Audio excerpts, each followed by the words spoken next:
इस कहानी में हमें दिखाया जाता है कि एक जहरीला वायरस फैलने की वजह से पूरी दुनिया के सभी इंसान ज़ॉम्बी में बदल चुके हैं। लेकिन ये कोई आम ज़ॉम्बी नहीं, बल्कि ये इतने तेज हैं कि दौड़ते हुए हवाई जहाज को भी पकड़ सकते हैं। कुछ तो इतने चालाक हैं कि इंसानों से भी हटकर सोच सकते हैं, और कुछ ज़ॉम्बी कई किलोमीटर दूर अपने टारगेट को सूंघने की ताकत से ढूंढ सकते हैं। लेकिन इस खतरे से घिरी हुई दुनिया में अब सिर्फ 2 ही इंसान जिंदा बचे हैं। क्या ये दोनों सरवाइव कर पाएंगे या नहीं, जानते हैं आज की इस वीडियो में। कहानी की शुरुआत में हम एक लड़के को देखते हैं जो अपने कमरे में बैठकर टीवी पर कार्टून देख रहा होता है कि तभी अचानक टीवी का सिग्नल चला जाता है और स्क्रीन पर एक इमरजेंसी रिपोर्ट आने लगती है। ये खबर उस लड़के की मुस्कुराहट छीन लेती है। टीवी में बताया जाता है कि दुनिया भर में एक बहुत ही जहरीला वायरस फैल गया है, जिससे इन्फेक्टेड लोग कुछ मिनटों के अंदर भयानक ज़ॉम्बी जैसे बन जाते हैं। ये वायरस बहुत तेजी से फैलता है और पूरी दुनिया इस वायरस की चपेट में आ चुकी है। टीवी में बताया जाता है कि जो भी ये खबर सुन रहा है वो जल्दी से खुद के लिए कोई सेफ जगह देख ले। लड़का ये सब देख ही रहा होता है कि अचानक ऊपर के कमरे से अजीब तरह की आवाज आती है। वो आवाज सुनकर लड़के के गले में सांसें अटक जाती हैं। लड़का धीरे धीरे ऊपर जाकर देखता है तो पता चलता है कि ये उसकी बड़ी बहन का मजाक था। उसके बाद ये दोनों लड़के अपनी माँ के कमरे की तरफ जाते हैं और वहाँ जाकर ये देखते हैं कि उनकी माँ बहुत परेशान है। वो अपने हस्बैंड को फोन करके इस सिचुएशन के बारे में बताती है। उसका हस्बैंड जो एक पायलट है वो अपने बच्चों और वाइफ को बताता है कि हर तरफ ये वायरस तेजी से फैल रहा है, इसलिए तुम सब घर पर मेरा इंतजार मत करो और जल्दी से किसी तरह करके इस शहर से दूर निकल जाओ। वो अपने बच्चों से कहता है कि परेशान मत हो, तुम्हें कुछ नहीं होगा, तुम्हारी माँ तुम्हें एक सेफ जगह में ले जाएगी। वो अपने हाथ में पहना हुआ लकी ब्रेसलेट अपने बच्चों को दिखाता है, जो कि ये ब्रेसलेट उसकी बेटी एबिगेल ने बनाया था। ये देखकर एबिगेल बहुत खुश हो जाती है। दूसरी तरफ उनकी माँ जल्दी जल्दी से सामान इकट्ठा कर रही होती है। तभी उन्हें बाहर से चिल्लाने की आवाजें सुनाई देने लगती हैं। इसलिए वो जल्दी से अपने दोनों बच्चों को लेकर घर से बाहर निकल आती है। जैसे ही वो कार में बैठने वाले होते हैं, अचानक एक ज़ॉम्बी उन बच्चों की माँ पर अटैक कर लेता है। डर के मारे एबिगेल जल्दी से कार के नीचे छुप जाती है और अपनी आंखों के सामने अपने छोटे भाई और माँ को ज़ॉम्बी के हाथों मरते हुए देखती है। वो ज़ॉम्बी उस छोटी बच्ची को देख नहीं पाता और वहाँ से चला जाता है। ये छोटी लड़की डर से कांप रही होती है कि तभी वो देखती है कि उसकी माँ भी एक ज़ॉम्बी बन चुकी है। लड़की की माँ अपनी बेटी को देखकर उसकी तरफ बढ़ने लगती है। इससे पहले कि वो अपनी बेटी को मार पाती, ठीक उसी समय पर एक अंकल फरिश्ते की तरह आकर एबिगेल की माँ को मार देता है और एबिगेल को बचा लेता है। थोड़ी देर बाद वो देखते हैं कि एबिगेल का छोटा भाई भी ज़ॉम्बी में कन्वर्ट हो रहा है। इसलिए वो आदमी लड़की को कान बंद करने के लिए कहता है और उसके ज़ॉम्बी बन चुके छोटे भाई को भी गोली मार देता है। अब इसके बाद 10 साल के बाद का सीन दिखाया जाता है और हम देखते हैं कि ज़ॉम्बी वायरस की वजह से इंसानी सभ्यता पूरी तरह से बर्बाद हो चुकी है। कभी रोशनी से चमकने वाले शहर अब वीरान हो चुके हैं और अब तक सारे इंसान या तो मर चुके हैं या फिर ज़ॉम्बी बनकर इधर उधर भटक रहे हैं और सिर्फ 2 ही लोग जिंदा बचे हैं। वो छोटी लड़की एबिगेल जिसे अंकल ने बचाया था, अब वो बड़ी हो चुकी है। उस दिन से लेकर अब तक एबिगेल अंकल जैक की नजरों में पली बढ़ी और जैक ने उसे ट्रेन करके ज़ॉम्बी से लड़ना सिखा दिया है। उस दिन अगर उसकी लाइफ में जैक नहीं आता तो एबिगेल अब तक मर चुकी होती। इसलिए एबिगेल जैक को अपना पिता मानती है। इतने सालों तक जंगल में अकेले रहने के बाद एबिगेल को बहुत ही लोनली महसूस हो रहा होता है। उसकी सबसे बड़ी इच्छा है कि उसे कोई इंसानी बस्ती मिल जाए जहाँ वो लोगों के साथ मिलकर रह सके। लेकिन जैक को लोगों के बीच रहना बिल्कुल भी पसंद नहीं। रात को जब वो दोनों जंगल में कैंप लगाकर सो रहे थे, तभी किसी की आवाज से जैक की आंख खुल जाती है। वो धीरे से अपने कैंप से बाहर निकलकर देखता है कि तभी एक ज़ॉम्बी जैक पर हमला कर देता है। लेकिन जैक लगातार गोलियां चलाकर उसे मार देता है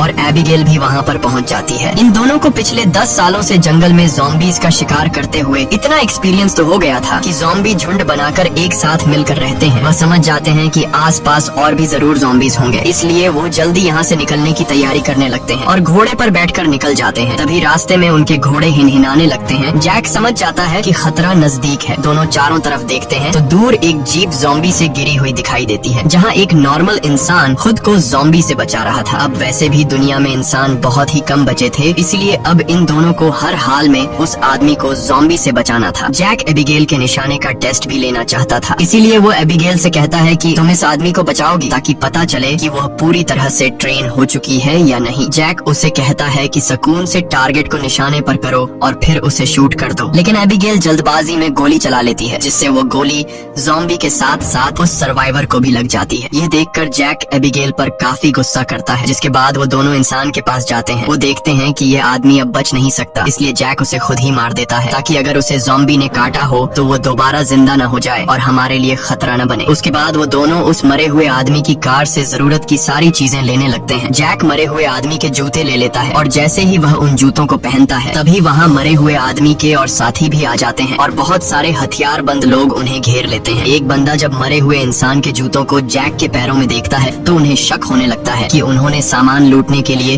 उनके साथी को मारा है। जब ये लोग जैसे ही इन दोनों को मारने लगते हैं तभी एक प्रेग्नेंट लेडी कार से उतरती है और अपने साथियों से इन दोनों को छोड़ने के लिए कहती है। तभी काला घोड़ा फिर से इन्हें वार्निंग देता है और अगले ही पल दूर जंगल से तेज आवाजें आने लगती हैं। बहुत सारे ज़ॉम्बी तूफान की तरह चारों तरफ से उनकी ओर बढ़ने लगते हैं। वो लोग इतने तेज रफ्तार से आते हैं कि उन्हें भागने का मौका नहीं मिलता, इसलिए हथियार निकाल कर वही मुकाबला करते हैं। यहाँ सबके पास हथियार तो थे मगर ज़ॉम्बी की तादाद काफी ज्यादा थी, इसलिए वो एक एक करके ग्रुप के बहुत से लोगों को काट लेते हैं। बचे हुए लोगों के पास छुपने की कोई जगह नहीं होती और जल्द ही यह बहुत ही कम लोग बच जाते हैं। एक मजबूत आदमी बदकिस्मती से ज़ॉम्बी के काटने का शिकार हो जाता है, इसलिए वह खुद को गोली मारना चाहता है लेकिन उसकी बंदूक में गोलियां खत्म हो जाती हैं। अब उन्हें पता चल चुका था कि वो उनसे लड़ नहीं पाएंगे, इसलिए एबिगेल प्रेग्नेंट लेडी को लेकर गाड़ी में बैठाती है। गाड़ी में प्रेग्नेंट लेडी का हस्बैंड भी बैठा होता है और जैक गाड़ी स्टार्ट करके जल्दी से वहाँ से निकल जाते हैं। पूरे ग्रुप में अब ये सिर्फ 4 लोग ही बचे थे, बाकी सब ही ज़ॉम्बीज के शिकार हो चुके थे। एक काले चेहरे वाला ज़ॉम्बी अपने साथियों को मरा हुआ देखकर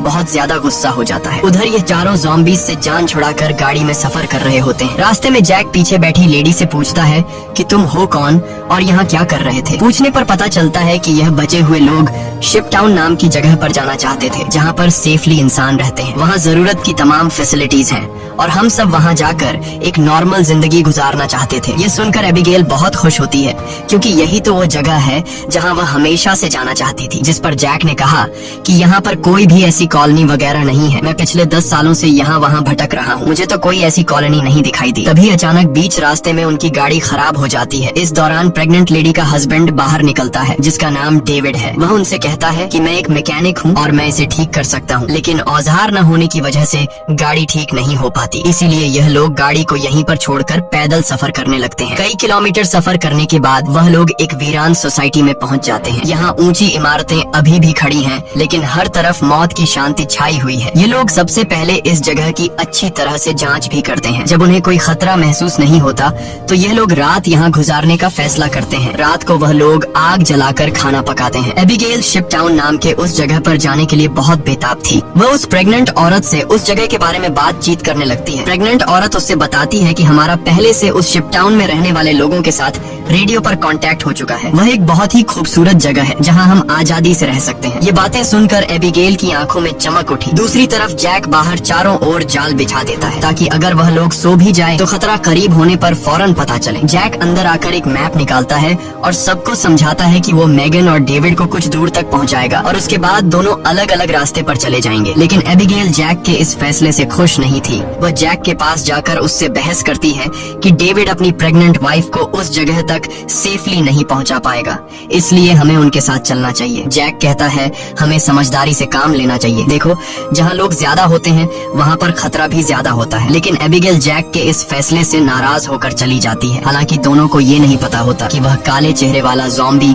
उनकी गाड़ी को सूंघते हुए वहाँ तक पहुँच चुका है। अगली सुबह एबिगेल छत पर बैठकर अपने बचपन की फोटोज देख रही होती है कि अचानक नीचे पेड़ों से सरसराहट की आवाज आती है। वो समझ जाती है कि ज़ॉम्बी अंदर आ गए हैं और सबको वार्निंग देने के लिए नीचे दौड़कर जाती है कि तभी रास्ते में एक ज़ॉम्बी भी उसके पीछे लग जाता है। एबिगेल खुद को बचाते हुए ऊपर सीढ़ियों पर चढ़ने लगती है और पीछा करने वाले ज़ॉम्बी को झटका देते हुए नीचे गिरा देती है। लेकिन इस चक्कर में उसका बैलेंस बिगड़ जाता है जिससे वह भी नीचे गिरने वाली होती है। लेकिन तभी जैक ने वक्त पर आकर उसे बचा लिया। थोड़ी देर बाद काले चेहरे वाला ज़ॉम्बी अपने साथियों के साथ वहाँ पहुँच जाता है क्योंकि उसे पता चल जाता है कि उनका साथी कहाँ पर मरा है। लेकिन वह पहले से बिछाई गई जाल में फंस जाते हैं जिसमें काफी सारे ज़ॉम्बी मारे जाते हैं। जैक धमाके की आवाज सुनकर समझ जाता है कि ज़ॉम्बी का झुंड उस जगह तक पहुँच गया है जहाँ हम कल रात ठहरे थे और ज़ॉम्बी अभी तक उनका पीछा कर रहे हैं। लेकिन अच्छी बात ये थी कि ये लोग उस जगह को छोड़कर वहाँ से आगे निकल चुके थे। तभी रास्ते में एबिगेल को याद आता है कि थोड़ी दूर पर एक छोटा सा हवाई अड्डा है जहाँ पर मेरे फादर काम किया करते थे। शायद वहाँ कुछ हवाई जहाज बचे हों जिससे हम आसानी से शिप टाउन तक पहुँच सकते हैं। लेकिन जैक कहता है कि अगर हम एयरपोर्ट गए तो वह एक खुली जगह है और अगर वहाँ ज़ॉम्बीज ने घेर लिया तो वहाँ हमारे पास जान बचाने का कोई रास्ता नहीं होगा और मुश्किल है कि हमें वहाँ एरोप्लेन भी मिल जाए। लेकिन एबिगेल के बार बार कहने पर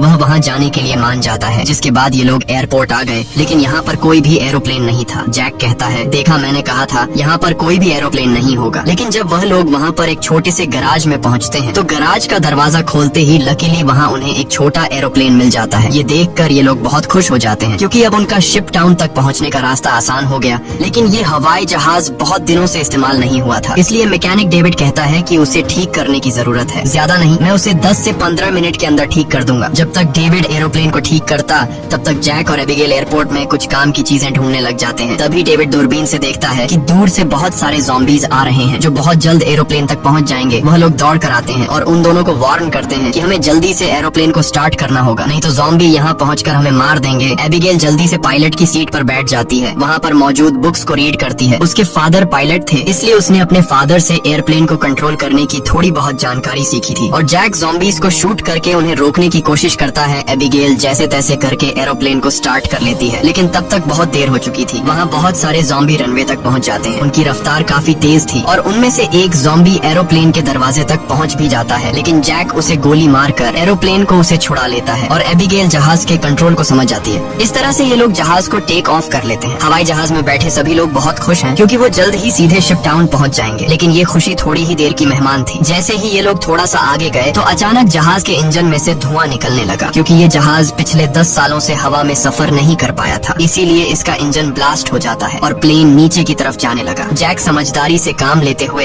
एरोप्लेन का एक पेड़ में क्रैश लैंड करता है, जिससे उन्हें थोड़े बहुत चोट तो आ जाते हैं पर इनकी जान बच जाती है। प्लेन तो अब इस्तेमाल लायक नहीं बचा था, इसलिए अब उन्हें दोबारा फिर से पैदल सफर करना पड़ेगा। काफी दूर तक पैदल चलने के बाद वो लोग एक सुनसान रेलवे स्टेशन तक पहुंच जाते हैं। रात हो चुकी थी। ये लोग आसपास खतरा चेक करते हैं। जब उन्हें कोई भी ज़ॉम्बी नहीं नजर आता तो ये लोग यहीं पर रात गुजारने का फैसला कर लेते हैं। वो लोग मैप पर अपना लोकेशन देखते हैं, जिससे उन्हें पता चलता है कि अब ये लोग शिप टाउन से सिर्फ 2 दिन की दूरी पर हैं। यहाँ वो प्रेग्नेंट लेडी जैक के पास आती है और जैक का शुक्रिया अदा करती है। वो जैक से कहती है कि अगर तुम ना होते तो हम कभी भी यहाँ तक नहीं पहुँच पाते। ये सुनते हुए जैक को भी मैगन से हमदर्दी होने लगी। वो उसे अपनी स्टोरी सुनाता है कि आज से 10 साल पहले जब ये ज़ॉम्बी वायरस शुरू हुआ था तो उसे सबसे पहले अपनी पत्नी को जान से मारना पड़ा क्योंकि वो उसे काटने आ रही थी। इसीलिए तब से लेकर आज तक उसके अंदर का इंसान कहीं मर सा गया है। अब इस दुनिया में सिर्फ उसके पास एबिगेल ही है जिसे वो हर एक कीमत पर जिंदा रखेगा।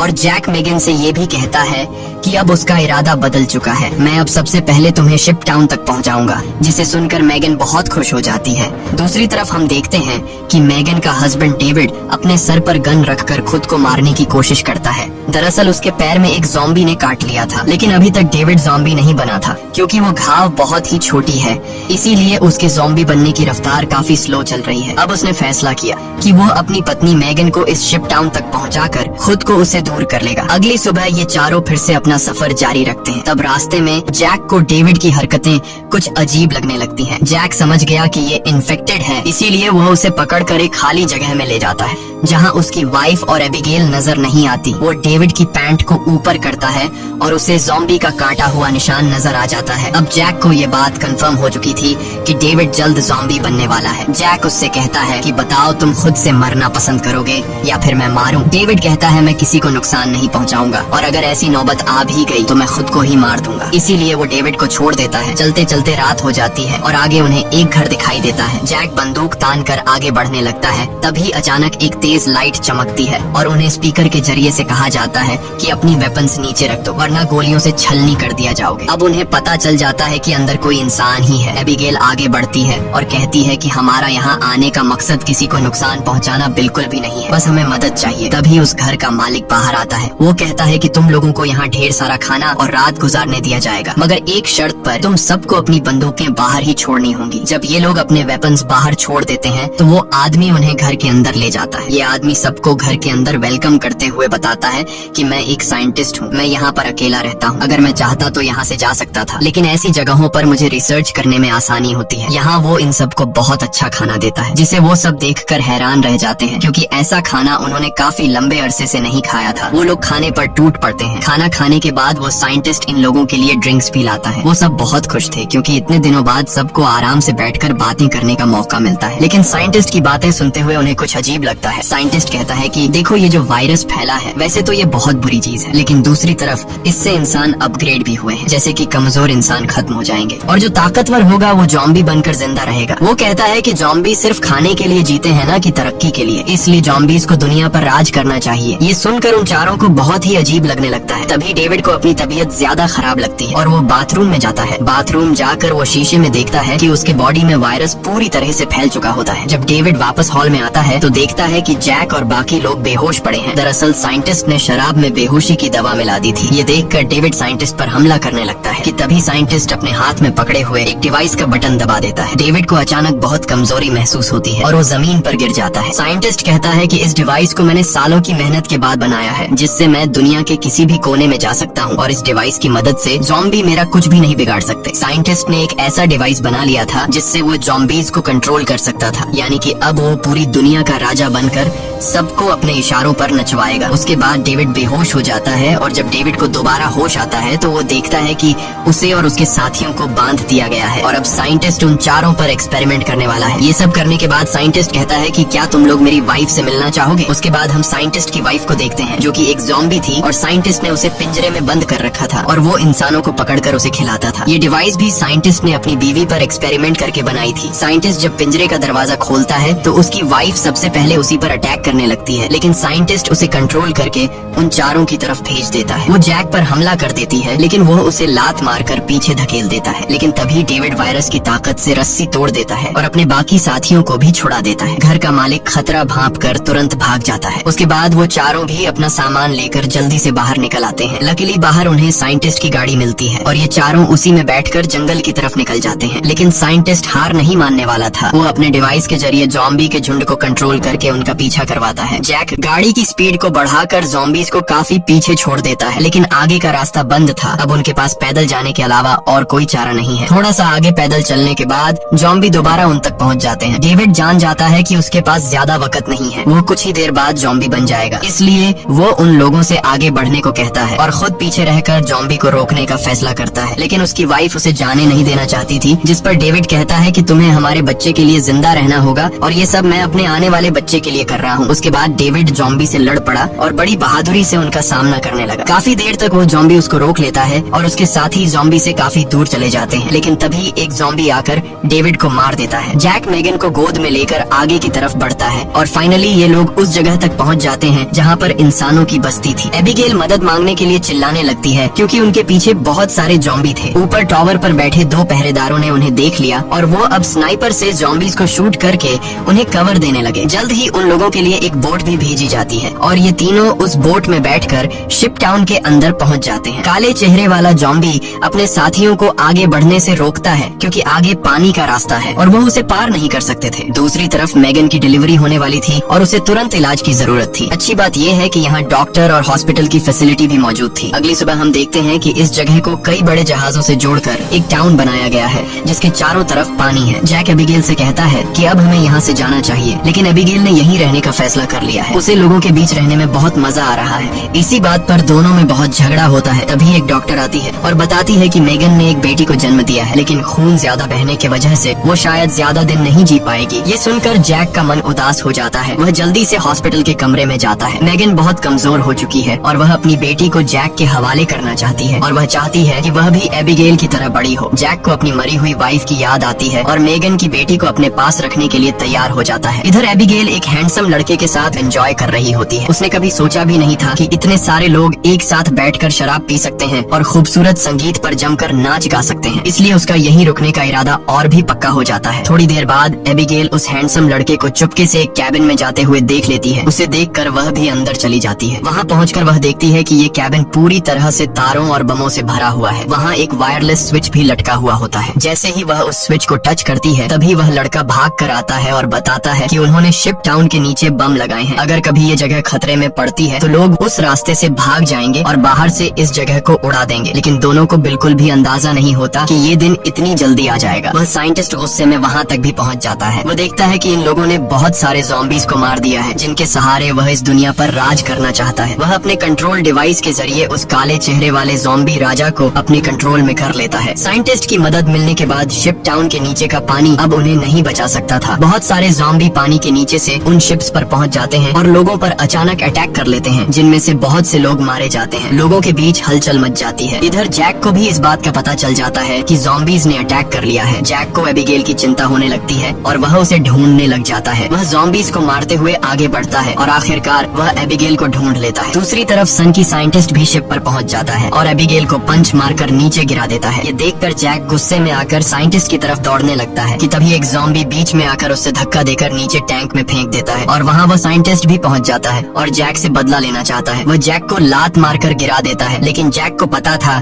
कि साइंटिस्ट से लड़ना फुदूल है, इसीलिए वह साइंटिस्ट पर हमला करके उसके हाथ में लगे डिवाइस को दीवार से मारकर तोड़ देता है। अब साइंटिस्ट के पास ज़ॉम्बीज़ को कंट्रोल करने की पावर नहीं रही, जिसके बाद बूढ़ा साइंटिस्ट जल्द ही ज़ॉम्बी का शिकार बन जाता है। अच्छी बात ये थी कि इस कैंप में पहले से ही भागने का रास्ता बना हुआ था। बहुत सारे बचे हुए लोग सुरंग के रास्ते नदी के दूसरे किनारे पर पहुंच जाते हैं। जब वह बम चालू करने वाले होते हैं तो वह हैंडसम लड़का बटन नहीं दबाता, क्योंकि एबिगेल अभी भी शिप पर है। अब जैक और एबिगेल बाहर की तरफ भागने लगते हैं, लेकिन पीछे से ज़ॉम्बी राजा एबिगेल को पकड़ लेता है। तभी जैक तेजी से उस ज़ॉम्बी को लकड़ी से सर पर मार देता है, जिससे वह पीछे गिर जाता है। अचानक एबिगेल की नजर गलती से उस ज़ॉम्बी राजा के हाथ में बंधे ब्रेसलेट पर पड़ती है। ये वही ब्रेसलेट था जो उसने बचपन में अपने हाथों से अपने पिता के लिए बनाया था। वह समझ जाती है कि ये ज़ॉम्बी उसके पिता हैं, लेकिन अब वह इंसान नहीं बल्कि ज़ॉम्बी बन चुका था। यहाँ पर जैक उसे हाथ से पकड़कर जबरदस्ती खींचकर भागने को कहता है। वह हैंडसम लड़का दोनों को भागते हुए देखकर तुरंत वायरलेस रिमोट का बटन दबा देता है और पूरा शिप टाउन राख में बदल जाता है। हालांकि इन सब की लड़ाई भी खत्म नहीं हुई थी। कैंप का सरदार अपनी गर्दन पकड़कर आता है, क्योंकि लड़ाई में उसे ज़ॉम्बी ने काट लिया था। वायरस के फैलने से पहले ही काले चेहरे वाले ज़ॉम्बी ने उस पर हमला कर दिया। हैरानी की बात ये थी कि ज़ॉम्बी राजा भी धमाके में बच गया था। जैक तुरंत दौड़कर उस ज़ॉम्बी राजा से लड़ने लग जाता है, लेकिन जैक ज़ॉम्बी राजा के सामने कमजोर पड़ रहा था। इसीलिए एबिगेल जमीन से बंदूक उठाती है और ये जानते हुए भी कि सामने खड़ा ज़ॉम्बी राजा उसका पिता है, लेकिन वह उसे पालने पोसने वाले जैक को मार रहा था।